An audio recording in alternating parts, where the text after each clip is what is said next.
y reproduzco el video. Los priones o los zombies. Profe, ¿Sí? pues esos videos son bajados de YouTube, me imagino, ¿no? Algunos sí.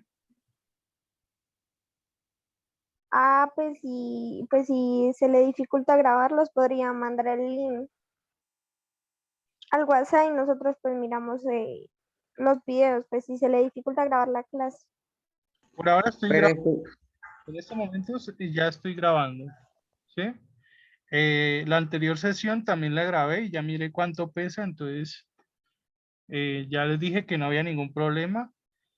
El problema de pronto era que pesaran demasiado en disco duro, pero ya vi, no pesan tanto, ¿sí? Entonces no hay ningún problema. ¿Listo? Ah, bueno, profe. Vamos a empezar. Este otro video, pues si bien repite algunas cosas, aquí ya se hace un énfasis más en los tipos de enfermedades, ¿sí? Es sin duda uno de los temas más fascinantes, a la par que desconocidos, de la microbiología. Si te dicen que pienses en una enfermedad infecciosa, probablemente por tu cabeza ronden patologías causadas por microorganismos patógenos, como son las bacterias, virus, parásitos u hongos. Pero ¿sabías que hay enfermedades infecciosas causadas por proteínas? ¿Pero qué es una proteína? Pues una proteína es una molécula formada por aminoácidos que se sintetiza a partir de la secuencia de nuestro ADN y desempeña una o varias funciones importantes para las células. Las proteínas, de hecho, realizan todas las funciones celulares prácticamente. Pueden tener una función estructural, defensiva, de transporte, reguladora y muchas otras. Para realizar su función, las proteínas tienen que adquirir una estructura determinada, es decir, se tienen que plegar en una estructura tridimensional que es única y depende de la secuencia de aminoácidos que la forman. Bueno, pues los priones de los que vamos a hablar son proteínas. De hecho, la palabra prión viene de partícula infecciosa proteica. Concretamente, un prión es una molécula proteica capaz de cambiar su estructura y de transmitir este cambio a otras proteínas. Para hacernos una idea, los priones son como proteínas zombies que van convirtiendo en zombies al resto de proteínas con las que se cruzan, transformándolas también en partículas infecciosas. Estos priones son los causantes de unas enfermedades neurodegenerativas letales que afectan tanto a humanos como a otros animales. Pero los priones, ¿de dónde vienen? Estudiando la causa de las enfermedades priónicas, se vio que se trataba de un agente resistente al tratamiento con proteasas, que son unas enzimas que degradan otras proteínas. Este descubrimiento fue clave y se vio porque tratando tejidos sanos con proteasas desaparecían todas las proteínas, pero tratando tejidos de pacientes o animales que habían sufrido una enfermedad priónica, quedaban unos fragmentos proteicos pertenecientes a una proteína a la que denominaron proteína priónica o PRP. La proteína priónica celular, también llamada PRP sensible, se encuentra anclada a la membrana de prácticamente todas nuestras células y tiene una estructura secundaria rica en alfa-hélices. Esta proteína está altamente conservada entre especies, pero su función no se conoce, aunque se propone que participa en más de un proceso celular dependiendo del tejido en el que se encuentre. Por ejemplo, en el sistema nervioso se cree que interviene en la transmisión del impulso nervioso y en procesos como la memoria o los ciclos de sueño y vigilia. Cuando esta proteína priónica celular sufre un mal plegamiento, se transforma en la PRP resistente o PRP-SC, que deriva de Scrappy, que posteriormente veremos a qué se debe este nombre. Esta proteína está caracterizada por presentar hojas beta. Cuando una PRP resistente interacciona con una proteína priónica celular bien plegada, la transforma, cumpliendo con el papel de proteína zombie que mencionábamos antes. Pero además de ir transformando a otras proteínas, las PRP-SC tienen la capacidad de oligomerizar, unirse con otras e ir formando fibras que se agregan y se acumulan en las neuronas, originando su muerte. Actualmente se hipotetiza que hay una forma intermedia entre la PRP celular y la PRP-SC, que es la PRP letal, que podría estar detrás de la neurotoxicidad, desencadenando una respuesta celular a proteínas mal plegadas que termina llevando a las neuronas a un proceso de muerte celular programada conocido como apoptosis. Entonces, recapitulemos. Hasta ahora tenemos una proteína, la proteína priónica celular, que se expresa de forma normal en nuestras células, pero que se puede convertir en una proteína mal plegada y transmitir este mal plegamiento a otras, provocando unas enfermedades letales que afectan al sistema nervioso central. ¿Pero cuáles son estas enfermedades? Las enfermedades priónicas también se denominan encefalopatías espongiformes transmisibles. En ovejas tenemos la enfermedad de Scrappy, que es la que da nombre a la PRPSC. En vacas, la encefalopatía espongiforme bovina, más conocida como el mal de las vacas locas, ya que los animales que la sufren presentan unos movimientos descoordinados. Puede que esta enfermedad sea la más conocida, por causar una epidemia en Reino Unido en 1986 como consecuencia de alimentar al ganado vacuno con restos de otros animales, fundamentalmente ovejas y vacas que estaban infectadas. Pero esto no se queda ahí, sino que también se pueden transmitir a humanos. En humanos pueden provocar enfermedades clasificadas en 3 categorías según su modo de transmisión. Primero tenemos las infecciosas, con el Kuru, que es una enfermedad extinta cuyo origen estaba en prácticas caníbales de algunas tribus. La enfermedad iatrogénica, causada por prácticas médicas utilizando material quirúrgico no esterilizado, o tratando con hormonas de crecimiento provenientes de cadáveres, o también por transfusiones sanguíneas, entre otras causas. Y la variante de Creutzfeldt-Jakob, que está producida por comer carne de animales infectados por una enfermedad priónica. Después están las familiares, que son hereditarias y afectan a unas pocas familias en el mundo. Están la Creutzfeldt-Jakob familiar, la GSS o el insomnio familiar fatal. Y por último tenemos la enfermedad de Creutzfeldt-Jakob esporádica. Bueno, ahí voy a hacer otra pausa. Y ya aquí nos está mostrando cuáles son las enfermedades crónicas que existen todavía. Ella dice que la enfermedad del Kuru está erradicada, pero pues hay que ponerlo en duda, porque el Kuru era una enfermedad, o es una enfermedad, que ocurría cuando las personas ingerían carne humana, ¿sí? Es decir, canibalismo. Decir que la enfermedad está erradicada porque no hay caníbales, pues es un poco errado, porque en la actualidad todavía existen tribus caníbales, ¿sí? En el sudeste asiático hay unas islas en donde se sabe que todavía existen tribus caníbales, ¿sí? Obviamente, pues esas islas están protegidas como patrimonio de la humanidad, etcétera, etcétera. Y pues por obvias razones, pues nadie va pues, a esas islas, ¿sí? Es una tribu muy aislada de la civilización, ¿ya? ¿Qué pasa? Pues se encontró que en estas tribus caníbales se aparecían unas especies de enfermedades cerebrales que mataban a las personas, ¿sí? Por ingerir especialmente cerebros humanos, ¿ya? Y recuerden que es en el cerebro donde más están los priones. Entonces, ingerían los priones y se contagiaban de un prión y desarrollaban esta enfermedad que se llama el Kuru, ¿sí? La enfermedad del insomnio familiar fatal es la que veíamos en el otro video, que era que no podían dormir. El prión afectaba la parte de las neuronas y impedía que la persona pudiera dormir, ¿sí? Digamos que los primeros días no era tan grave, pero pasado el tiempo, el insomnio finalmente traía una serie de respuestas que finalmente conducían a la persona a la demencia, a las convulsiones, finalmente a la muerte. Y la enfermedad de Creutzfeldt-Jakob es la enfermedad de las vacas locas, pero versión humana. ¿Qué quiero decir con esto?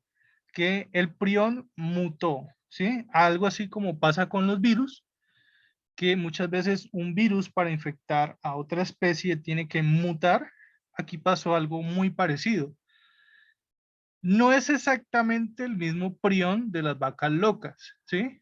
Sino que el prión sufrió una transformación para poder, digamos, causar el mismo plegamiento en las proteínas humanas, ¿sí? El prión mutó. A su vez, las vacas no desarrollaron el prión por sí mismas, sino que fue porque habían consumido carne de oveja contaminada con priones, ¿sí? Entonces, tampoco es el mismo prión que produce la enfermedad de Scrappy en las ovejas, ¿sí? Sino que mutó para, digamos, alterar a las vacas, ¿sí? Entonces, esa es otra característica que digamos que los priones comparten con los virus o con microorganismos como las bacterias, que a veces mutan para poder infectar a otras especies, ¿sí? Bueno, sigamos. Que aparece por cambios aleatorios en la estructura de la proteína priónica celular para convertirse en PRP-SC. Estas enfermedades se caracterizan porque el cerebro adquiere un aspecto esponjiforme como consecuencia de la muerte neuronal. Además, no producen ninguna respuesta inmune, ya que están producidas por una proteína que es propia del ser vivo infectado y tienen una mortalidad del 100%. Cada una afecta a un área del cerebro distinta y esto se relaciona con la sintomatología, pero todas llevan a la muerte de neuronas y al fallecimiento. Hasta aquí resulta increíble que una simple proteína mal plegada sea capaz de producir una patología de esta magnitud, pero todavía hay más.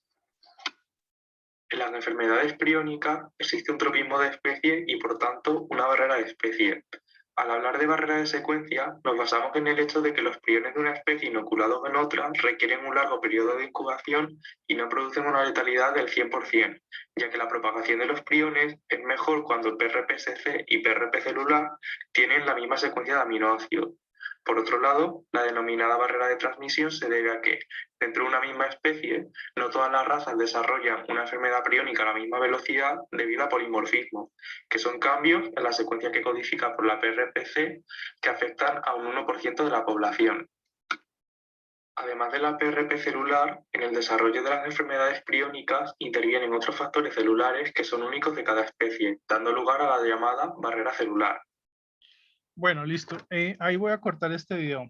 Entonces, nos dice que simplemente las enfermedades priónicas, a pesar de que la mayoría tienen un 100% de letalidad, no pasa lo mismo si el prión viene de otra especie, ¿sí? Es decir, alguien que ingirió carne de otro animal infectado con priones, generalmente el periodo de incubación va a ser muy largo, nos dice, puede tardar años, las enfermedades crónicas tardan muchos años en mostrar los síntomas y la letalidad puede ser menor del 100%. Pero si la transmisión del prión entre una misma especie, pues puede ser que el periodo de incubación sea menor y que la letalidad sea casi el 100%. ¿Sí? Cuando es de especie a especie, como en el caso de los caníbales, pues la letalidad casi siempre era del 100%. ¿Sí? Bueno, hasta ahí vamos a ver con lo de las enfermedades priónicas, que eran estas que estaban acá, el curu, la enfermedad de Scrappy en las ovejas, la enfermedad de las vacas locas en el ganado, infecciosas debido a errores diatrogénicos, que eso lo vamos a ver más adelante en esta norma, que es diatrogenia, ¿sí? La enfermedad de Creutzfeldt-Jakob, que es el mismo prión de las vacas locas, pero mutado para infectar a los humanos. El insomnio familiar, digamos que es como también de las más importantes. Y como les digo, hay un documental en Discovery Channel sobre esta enfermedad del insomnio familiar fatal. Bueno. Voy a ponerles... Hola, soy Aldo, vamos a hablar de... el último video de...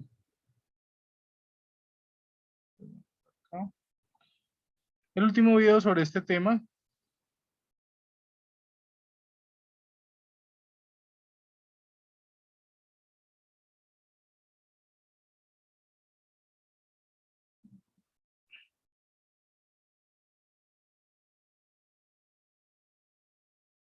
¿Sí se alcanza a ver la imagen?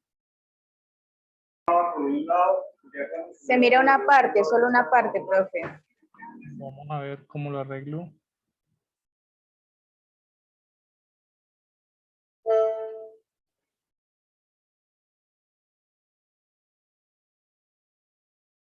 Ahí.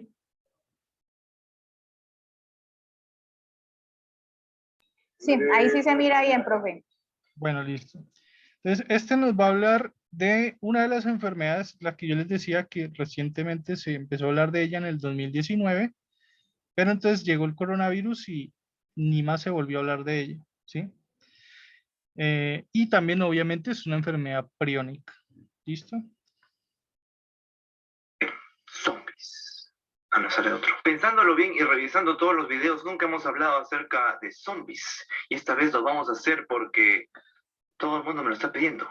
Usualmente cuando salen este tipo de noticias recomiendo ver un video que tengo llamado ¿Qué no creer en la red?, en donde doy algunos tips para navegar por el internet. Pero esta vez es diferente, la noticia está prácticamente por todos lados y hay bastante confusión. Así que hoy vamos a ver qué es lo que dice la ciencia sobre los ciervos zombies.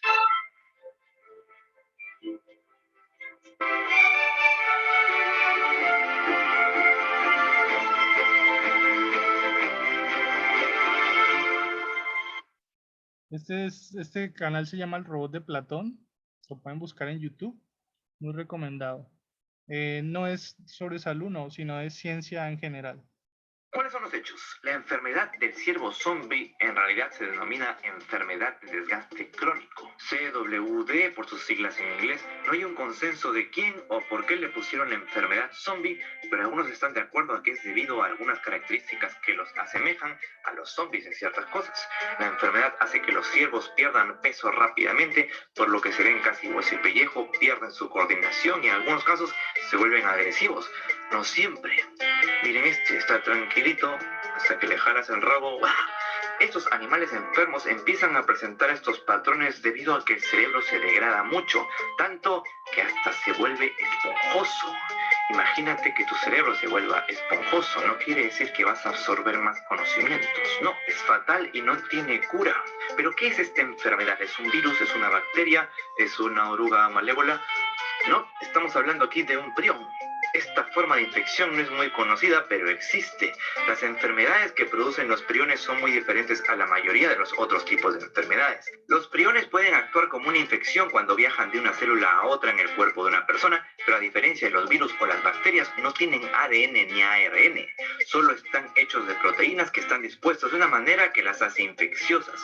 Los científicos no están seguros de cómo o por qué es que tienen esta forma, por lo que es muy difícil encontrar una cura. Necesitamos entenderlas mejor. La enfermedad del ciervo zombie es una enfermedad priónica que se manifiesta como un trastorno neurodegenerativo progresivo. La condición se desencadena cuando las proteínas normales inofensivas en el cerebro se activan. Los priones causan enfermedades al plegarse de forma no natural y activan otras proteínas similares para realizar la misma acción. Como resultado, la estructura del cerebro se vuelve similar a la de una esponja. En general, los priones infecciosos causan enfermedades cuando comienzan a plegarse normalmente y desencadenan el plegamiento incorrecto de otras proteínas similares. En otras palabras, son muy flexibles, pueden adoptar formas muy diferentes con relativa facilidad. Si alguna vez tienes la mala suerte de infectarte por un prión, entonces va a pasar algo que no te va a gustar.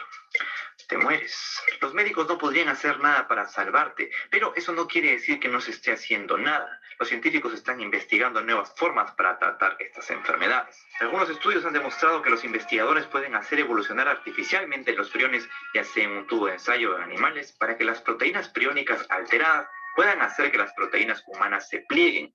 Esto sugiere que si los priones de la enfermedad de desgaste crónico evolucionan en la naturaleza, potencialmente podrían cruzar la barrera de las especies. Y esta es precisamente la razón por la que los investigadores ahora están estudiando si la enfermedad del ciervo zombie podría transmitirse a través de líneas de especies. Parte de esta investigación ha sido para ver cómo es que podría infectar a otros mamíferos como hámsters y ratones. Están seguros que podrían, pero no a través de qué mecanismos. Otra parte de la investigación es simplemente observar los casos en que las personas contraen enfermedades priónicas o experimentan síntomas similares a alguna y ver si están relacionadas con el consumo de carne infectada.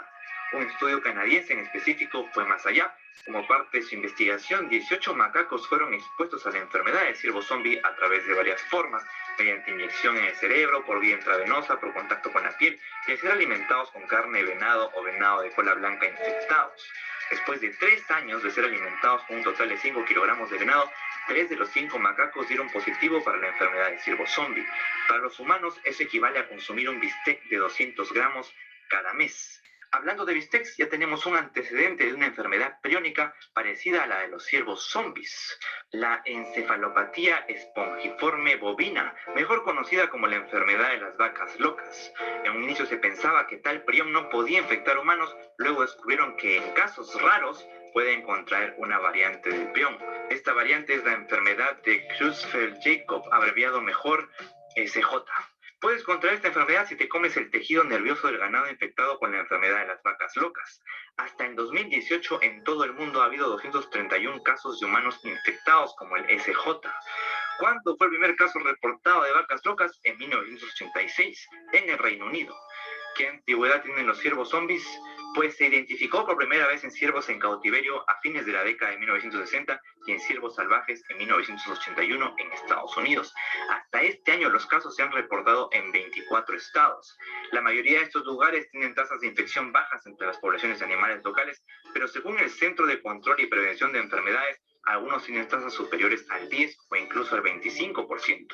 Las investigaciones han notado que se han encontrado priones que causan la enfermedad de ciervo zombie en la saliva, la orina y las heces de venados infectados, pero lo que es más importante, están presentes en sus órganos y tejido muscular, las cuales son las partes que las personas pueden comer. Los humanos comen entre 7.000 y 15.000 ciervos que podrían tener esas infecciones por cada año, lo que los pone en riesgo de desarrollar una enfermedad similar. Como en el caso de las vacas locas, el prión que contagiaría a los humanos no necesariamente tiene que ser exactamente el mismo que contagió a los ciervos zombies. Lo que nos lleva a responder lo que todos deben estar preguntando en este momento: ¿cuán peligroso es? ¿Realmente podría ocasionar un apocalipsis zombie, una pandemia? Pues no, tampoco. ¿Es posible que el prión cambie para poder infectar humanos? Sí, pero es muy raro. Como ocurrió con las vacas locas, solamente se afectaron un poco más de 200 personas. 200 es un número elevado para muertes, por supuesto, pero no es nada en comparación con las muertes que ocasionan otro tipo de enfermedades a nivel mundial. Incluso si es que llegara a pasar, no hay certeza de que sería igual de lo que les está pasando a los ciervos zombies. Podría ser otro tipo de enfermedad neurológica degenerativa con otras características. Podría ser más leve o podría ser peor que zombie. ¿Qué hay?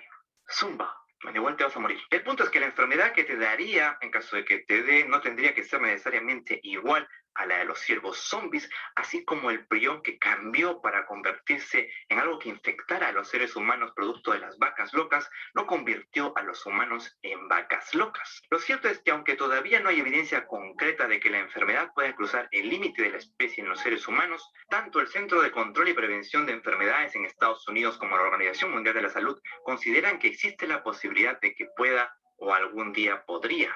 Los medios han puesto principal énfasis en lo que ha dicho un científico en específico, Michael Osterholm, director del Centro de Investigación y Prevención de Enfermedades Infecciosas de la Universidad de Minnesota. Osterholm fue uno de los expertos que se sentaron en los paneles de revisión británicos en el momento del susto de la enfermedad de las vacas locas y predijo que los priones podrían dar el salto a los humanos, lo cual sucedió.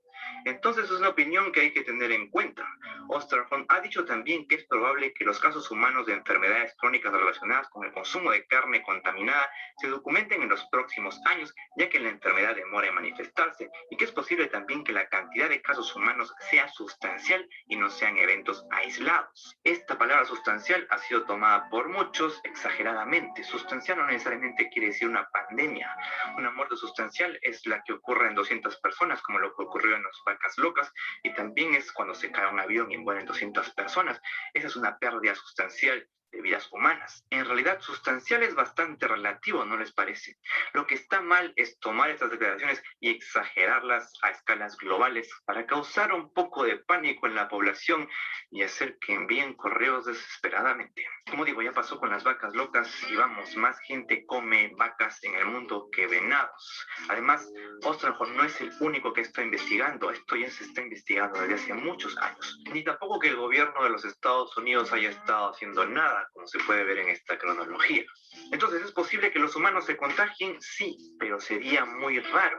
O sea, no hay certeza de que las personas que han comido carne de venado realmente estén infectadas en estos momentos. Puede que hayas comido un venado infectado, pero de ahí a que el prión se transforme y te infecte, es otra cosa. ¿Podría pasar? Sí podría, pero es muy difícil. Solo nos queda tomar precauciones como sería normalmente en estos casos. ¿Cómo se puede evitar la enfermedad de ciervo zombie? Nunca sea ciervo, no sea basura. Bueno, esa es una opción, pero si ya tienes la carne y no te queda otra porque si no te mueres de hambre y no puedes comer lechugas, asegúrate de usar guantes de goma o látex cuando manipules o adereces la carne. Es necesario reducir el manejo de los órganos al mínimo, especialmente el cerebro y la médula espinal.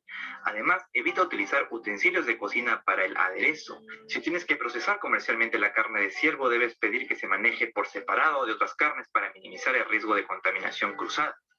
Bueno, hasta ahí con el video del ciervo zombie. Voy a pausar ahí ya.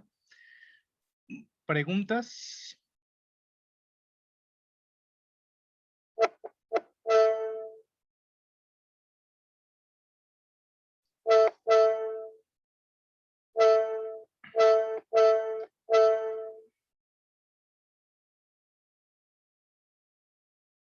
¿Preguntas, niños, sobre el tema? ¿Ninguno? No, No, profe. señor. Para mí me quedó todo claro. Bueno, entonces, él dijo varias cosas al final que no es que la enfermedad la fueran a manifestar de forma inmediata. Es una enfermedad que aparece muchos años después, como pasó con la enfermedad de las vacas locas, pero hay que tener en cuenta, sobre todo con lo que dijo ese doctor Osterholm, él predijo de que la enfermedad de las vacas locas podía transmitirse a los humanos y efectivamente eso pasó. Y pues ahora con lo de los ciervos zombie, pues es posible que también pase, sobre todo si de pronto más que todo en la población de Estados Unidos, ¿sí? ¿Por qué en la población de Estados Unidos? Porque allá es donde se consume carne de ciervo, ¿sí? Nosotros, digamos, en esta parte del mundo nosotros no comemos carne de ciervo, ¿ya? Entonces, pues es un riesgo importante que hay que tener en cuenta. Hasta ahora, creo que lo más cercano que se ha escuchado sobre el tratamiento de estas enfermedades es de unos medicamentos que se han desarrollado contra los priones, pero hay un pero. El pero es que solo se ha logrado una efectividad del 70% y ese 70% de efectividad ha sido logrado solo en células cultivadas en laboratorio, ¿ya? Que no es lo mismo tú probar un medicamento en células en un laboratorio que probar un medicamento en humanos, ¿sí? Hay una diferencia muy grande, ¿ya? Entonces, que haya funcionado en algunas células cultivadas en laboratorio no significa que ese medicamento vaya a actuar de la misma manera en humanos, ¿sí? A la hora de probarlo en humanos enfermos. Entonces, pero bueno, eso es un adelanto, porque es que hasta hace unos años no existía nada, pero absolutamente nada contra los priones, ¿sí? Los priones son proteínas, ¿cierto? Y al igual que con los virus, tú no puedes matar algo que no está vivo, ¿sí? Decir que vamos a matar proteínas sería como decir voy a matar azúcar o voy a matar sal o voy a matar grasa, ¿cierto? No son seres vivos. Entonces no puedes matar a algo que no está vivo. Con los priones, pues como son proteínas, una forma sería buscar algún medicamento o algún químico que logre destruir o degradar proteínas, ¿ya? Lamentablemente los priones son resistentes incluso a la proteasa, ¿sí? En uno de los videos decía que de hecho los priones se descubrieron precisamente fue por usar proteasas. ¿Qué son proteasas? Son enzimas que degradan proteínas. Usaron proteasas en cerebros sanos y encontraron que todas las proteínas se degradaban. Usaron las proteasas en cerebros enfermos con priones y encontraban que quedaban residuos de proteínas, es decir, el prión. Es decir, que ni las proteasas pueden destruir un prión. Otra forma de destruir una proteína, poniéndole el calor, hacer hervir el agua. Tú hervirías agua y destruirías la proteína, ¿cierto? El problema es que si tú tienes un humano ya contagiado con un prión, pues tú no vas a hervir un humano, ¿cierto? No vamos a cocinar humano. Entonces, no hay forma, realmente no hay una forma de vencer a un prión, ¿sí? hasta el día de hoy, no hay nadie que diga tengo la cura contra los priones.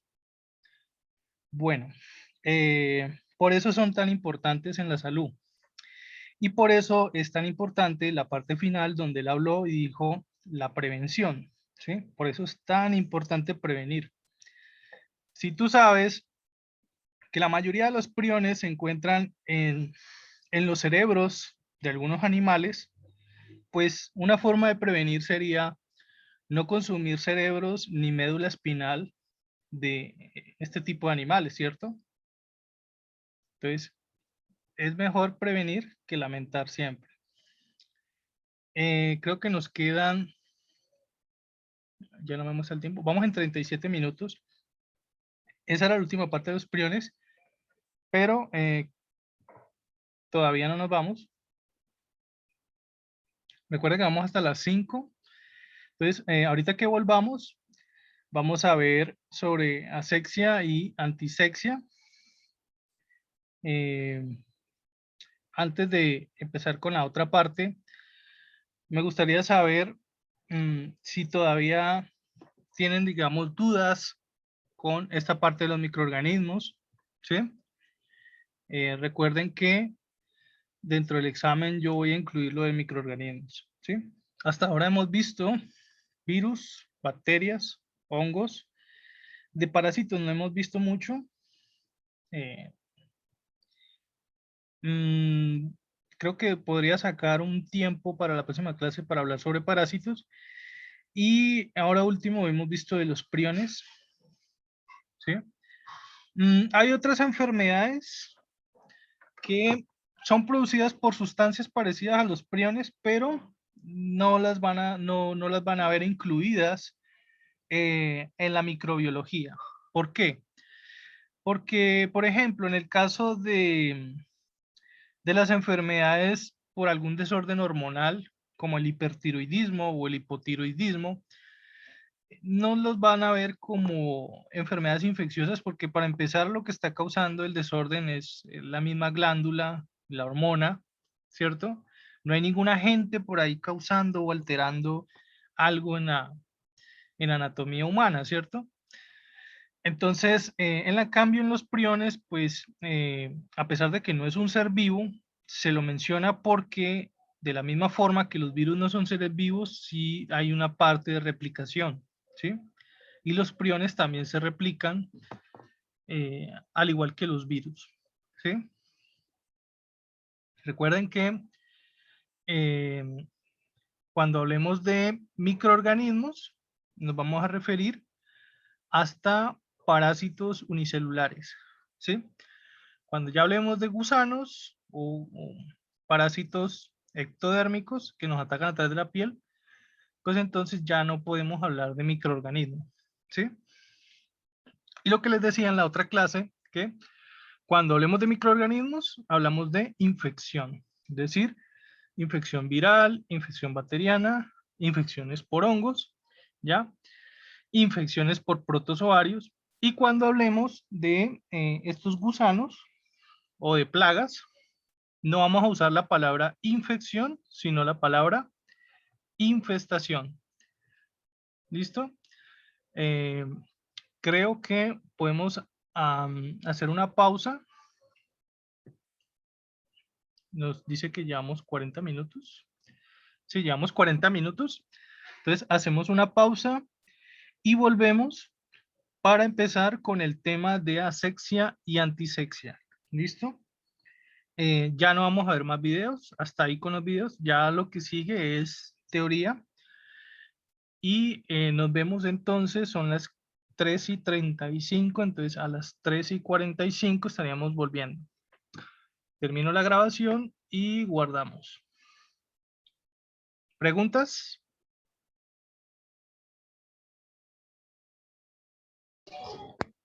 Profe, ¿Sí? ¿para cuándo sería la evaluación? Más o menos sería para dentro de 2 meses.